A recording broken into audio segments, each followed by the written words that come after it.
Check 1, 2. Here we go, ladies and gentlemen. Check out these headlines. Trump wants G7 gone and C5 in. The new golden age, we're standing in it. The SEC just greenlit the DTCC to tokenize stocks, bonds, and treasuries. Guess who's going to help with all of that? Somebody roll that beautiful intro.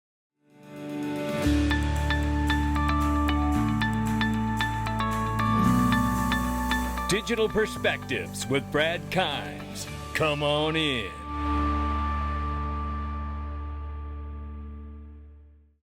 Welcome back to the show, ladies and gentlemen.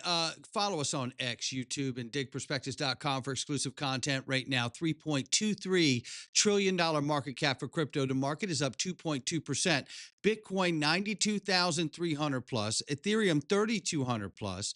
XRP 204. We're up 1.8 on the 24. We're off 1.2 on the 7-day. Ranging between $2 flat to 207. We will keep an eye on it. Did you get your ticket to XRP Las Vegas, ladies and gentlemen? Let me tell you something. I just want to refresh this really quickly here because there's some new faces to see out here. Paul Barron, Brad Garlinghouse, Chris Giancarlo, John Deaton. I'm telling you, the list goes on and on and on, ladies and gentlemen. We're going to be adding and adding and adding. Don't mess around. Get your ticket. This is going to be a remarkable, remarkable event in 2026. I tell you, we're on the cusp of getting this legislation. And remember, this ticket makes a great gift for the XRP family member. So make sure you tell your spouse it'll be under the tree waiting on you. Yeah, that's how you do it. Take a listen and start right here. Let's level set with this because we have some really new information that you need to be aware of what's happening, and it could shake and shatter the G7 and NATO. So let's start with this clip right here. If you believe that countries are going to continue to debase their currency, if you believe that there's going to be global rise of insecurity, owning crypto assets or gold are assets of fear. You own these assets because you're frightened of the debasement of your assets. You're worried about your financial security. You're worried about your physical security, and between crypto assets and gold, they believe, there's a strong belief that is a good hedge against optimism. Okay? There you have it right there, ladies and gentlemen. That is Larry Fink from BlackRock talking about fiat debasement. And I covered this yesterday, I think it was yesterday or the day before, that Europe is ready to pull the trigger. Officials whisper about dumping U.S. treasuries if Trump cuts Ukraine deal. Now, we know we have a lot of things that are really not lining up with EU right now. One is the Ukraine deal. The other one's free speech. Then you got the oil trade issues between Russia and the EU and those types of things. Then there's the UST bill position that all the EU has, which obviously adds up to quite a bit. It's $2.63 trillion worth of U.S. treasuries that the European countries are holding collectively. So the threat to dump that if we don't play along with what they want out of the Ukraine deal, right? This is... Anyway, remember this? Let's all level set. I could see in the next few years that we are going to have some kind of a grand global economic reordering. There you have it, the U.S. Treasurer, right? And look, Europe's not saying they're going to, they're considering it. But here's the real rub here. Take a listen to the position Europe is in when it comes to GDP right now. It says Europe's weak and decaying. Who's weak? Who is President Trump referring to? Well, if you look at the European Union overall, you'll see the GDP, the nominal GDP, it was ahead of the United States, the European Union, in 2011. So that's 14 years ago. For me, that doesn't seem so long ago. That's recent memory. Today, if you include the United Kingdom, it's about 20% below the IMF is projecting for this year. If you take the United Kingdom out, it's almost a third below. This is a huge drop. And even more impressively, I think for citizens in Europe, for the people of Europe, GDP per capita, in other words, economic growth in a country per person, GDP per capita in Germany, the industrial giant of Europe, is now below that of the state of West Virginia.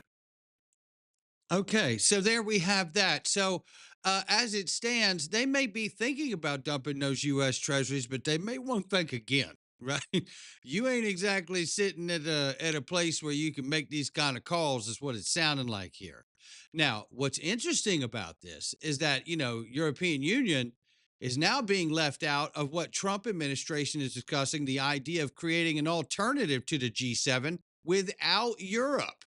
Oh, yeah. The proposed Core 5, they're calling it, the C5, would would unite 5 heavyweights, which would be United States, China, Russia, India, and Japan. And now I've even seen reports now where Italy, which is much aligned with the United States in this administration, is looking to get a part of this and be added into the C5, right? So this is quite interesting, because what happens if you create an alternative to the G7? Well, then you really start to dissolve the power of NATO, right? Among other things. But this certainly takes a big, big hit to NATO as well, because you're coming at this by uniting the powers of each country here, and their economic powers, I meant to say. You're uniting these economic powers here, which further weakens the EU, leaves them out. It weakens NATO, and obviously pulling out of NATO is a great idea. And then making the statement to not participate in any conflict that EU is going to engage in with Russia and Ukraine as it goes. So this is a real grand global economic reordering. That's what I see happening here, ladies and gentlemen. And we are standing in the middle of it right here. And then now what do we know? Well, we know that the Core 5 he wants to make, Japan's on that list. We know how closely Japan's economy and central bank is closely tied to the United States economy, much like the rest of the world, if we're being honest. Fed preps massive bond buying as Japan dumps U.S. debt. So we know that the Fed has announced they're going to buy $40 billion worth of their own debt over the next 30 days, right? Now, Taylor Kennedy says the reset is accelerating, and I think this is absolutely spot on. Shout out to her, because I think this really does hit it right where it's at here. And because Japan is an ally, remember, the new leader there in Japan was just over to visit Trump, and they had a remarkable connection, it was reported. So now we see this kind of collaboration going on here, and then we see a grander economic gathering of the economic powers, with the possible C5 being created and pulling away from the G7 to eliminate Europe. I mean, think of it. Now we have this. What are we getting with the market infrastructure bill? Because obviously we could see on a geopolitical stage, we have got to get the market infrastructure done. I tie all of what is happening geopolitically back to the Genius Act and the market infrastructure bill known as the Clarity Act. And the reason I do that is because you can see that the entire world is in distress, whether we're talking about the GDP of Germany being below the state of West Virginia, or whether we're talking about the trouble that Japan's having, and so on and so on and so on. And certainly the U.S. is dealing with a lot of issues as well, with the dollar as a global reserve currency. How do you fix it?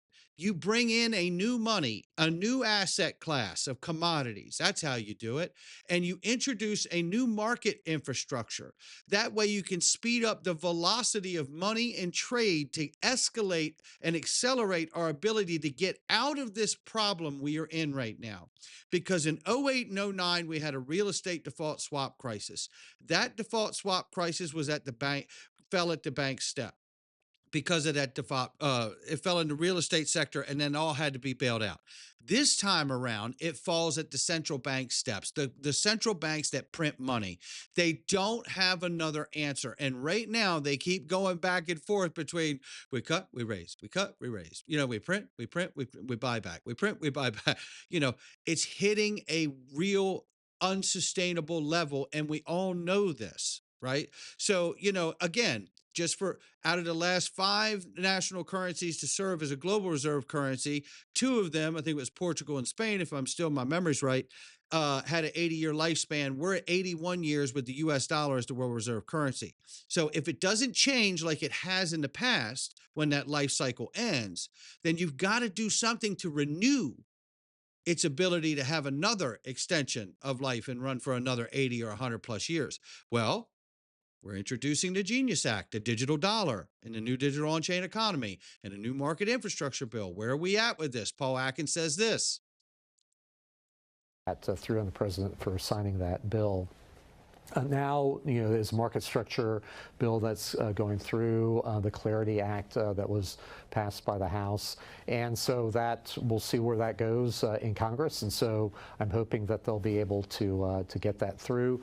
But in the meantime, we in the CFTC will be, and RDR, actively working on harmonizing our two systems. And they absolutely are. And I think they're doing this in a manner that shows you that they are pulling back and eliminating rules and getting the clutter of the last administration and all the suppression of Gary Gensler and everyone else from the administration of Biden, and getting all of these rules and regulations that were suppressing the space out of the way. That tells me two things. One, they do harmonize, and they do have a harmony struck between the two agencies.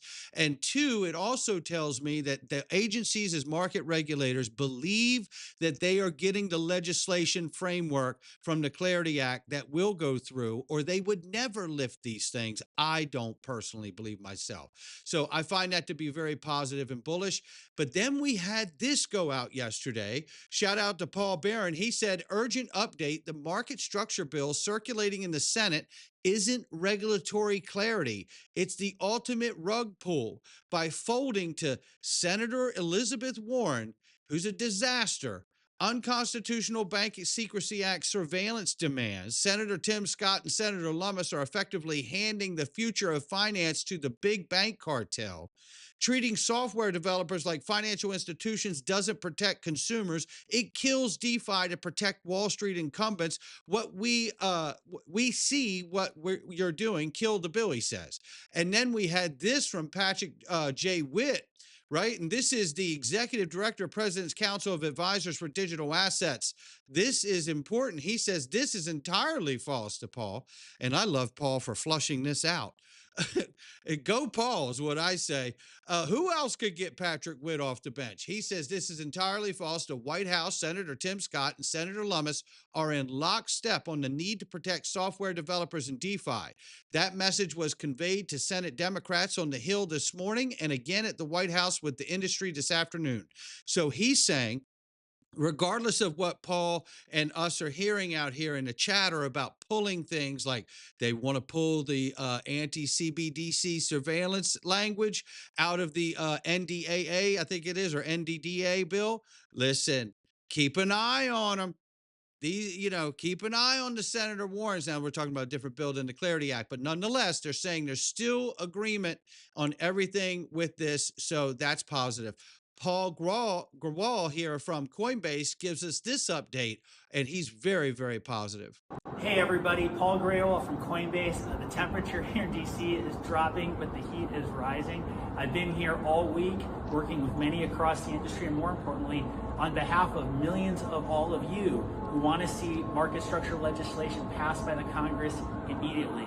The staff of so many offices in the Senate and the House have been working so hard, and we're so grateful to them to get the final work done. Last time I gave you an update, I talked about there being 10% of the work left to complete.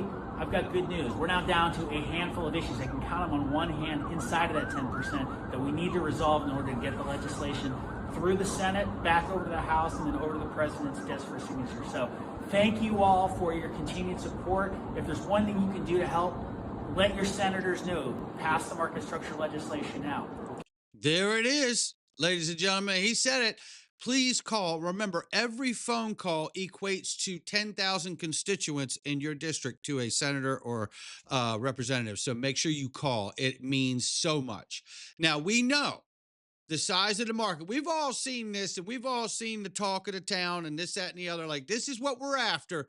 This is the ultimate goal here, is to tokenize everything. And the size of the markets is absolutely massive, right? Derivatives market, certainly more than 2 quadrillion at this point, this day and age. Well, here's the breaking news. The SEC greenlights the DTCC plan to tokenize stocks, bonds, and treasuries.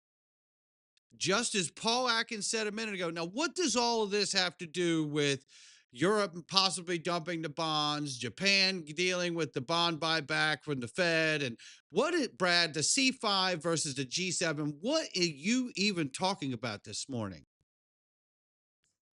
I am talking about the SEC greenlighting the DTC plan to tokenize everything in traditional finance, from stocks, bonds, and treasuries. And why am I talking about that in the same video? I'm talking about eliminating the G7 to a C5 and dumping U.S. treasuries from EU potentially, bailing out and buying bonds back from Japan.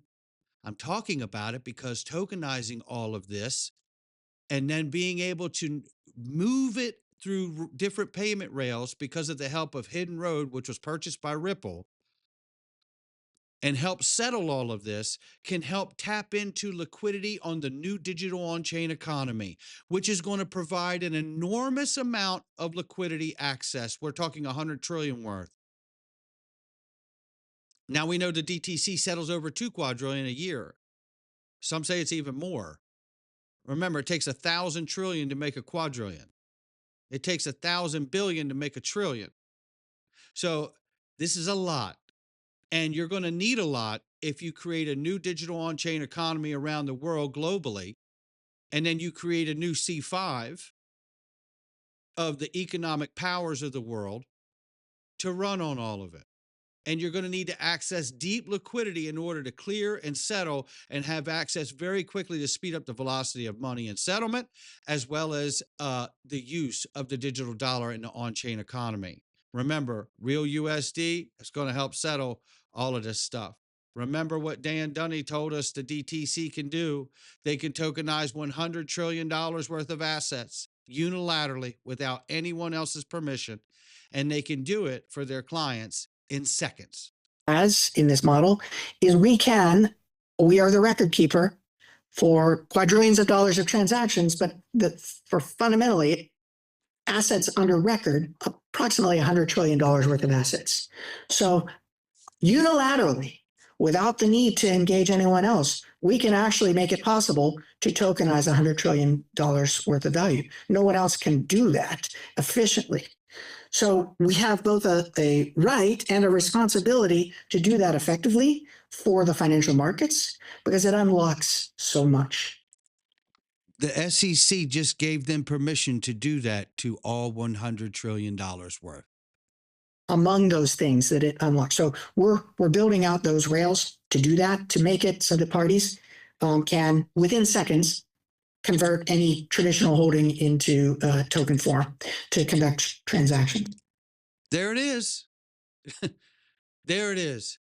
And what it seems like to me, what do we know about the bonds issues that we were talking about earlier with the potential of the EU and then the buying back of bonds from Japan? We know currently right now, Ondo Finance and Open Eden on the XRP ledger are tokenizing U.S. treasuries. And Ondo's doing it in conjunction with BlackRock on the XRP ledger. So, this, to me, where we are right now is quite amazing time to be in. I think DAS, Digital Asset Solutions, says it right here. Overall, Ripple is positioning XRP as an infrastructure project for global payments. And it does seem that way the world is shifting, a new grand economic reordering, a new grand global economic reordering, it makes sense that we're in this moment. Now, what we need is for Ripple to get that national bank charter license. And just a couple of days ago, we know there was a conversation about whether, the Clarity Act passes, it requires the holder of assets, the principal holder, to have less than 20%. And we had the conversation here a couple of times. Well, will Ripple need to reduce that by being a gratis vendor and gifting some of the XRP from the escrow to the White House? And then I was thinking, well, if Ripple gets a national bank charter license, having to reduce XRP holdings may not be an issue once Ripple becomes a bank, because then they'll be like a lender of last resort, a central bank with a national bank charter. And a whole bunch of XRP that they're holding for a lot of people, I really do believe. Not just R3 and Greg Kidd back in the day. Well, here's where we are on the chart right here. This is what it looks like in front of us right now. Now, it looks very similar to 2017 to 2025 when you put them side by side like this. Chart Nerd shows us a real comparison here between the two charts. They do look very similar. However, it doesn't mean that they're going to repeat or rhyme. We have to see what's going to happen. What I do think, however, is that when President Trump signed the executive order for AI and crypto, I believe that was the first day of the golden age, and look at us now. We're standing in the greatest financial paradigm shift in the history of mankind. Whether we're talking about a creation of the C5 and a dilution of the G7, or whether we're talking about a grand global economic reordering, or whether we're talking about the SEC lifting and giving approval to the DTC to tokenize every stock and bond and treasury on their platform. And remember, the DTCC is a depository. It's not an exchange. So it seems likely that Hidden Row is going to catch a lot of action now that they've been licensed with the DTCC to help settle all of that through their netting system. Oh my gracious, what a morning. This is a happy Friday right here, ladies and gentlemen. Not financial advice from me or anyone else. We're going into the Freedom Zone, and I have something I want to show you today. It's super quick, but you know, I'm an investor at heart, and I know all of you are too. And today I'm going to highlight one quick thing here.